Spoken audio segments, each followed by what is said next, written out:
આગળ વાત કરીએ રાજકોટના ઉપલેટામાં કોલેરાના કારણે બાળકોના મોત મામલે મામલતદાર તંત્ર દ્વારા 6 કારખાના સીલ કરવામાં આવ્યા છે। બાળકોની મોત પાછળ કારખાનાના પાણીની અંદર બેક્ટેરિયાનું વધુ પ્રમાણ મળી આવતા તેમને સીલ કરાયા। જો કે અહીં પ્રશ્ન એ છે કે શું કારખાનાઓ સીલ કરવાથી કંઈ થશે? અપરાધીઓ સામે કડક કાર્યવાહી ક્યારે કરવામાં આવશે? આ સૌથી મોટો સવાલ છે।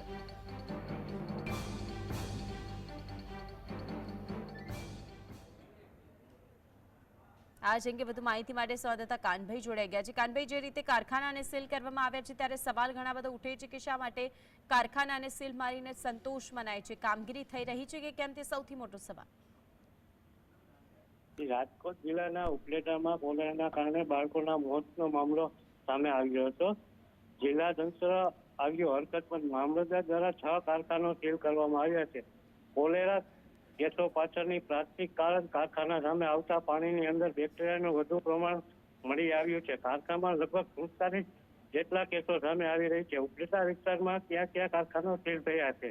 6 થી 7 કારખાના સીલ માર્યા છે। જોકે યુનિટ સીલ કર્યા બાદ 4 બાળકોના મોત જવાબદાર કોણ છે તેની એક કડક કાર્યવાહી કરવામાં આવે તેવી લોક માંગણી કરી રહ્યા છે। જી, આભાર આપનો માહિતી માટે।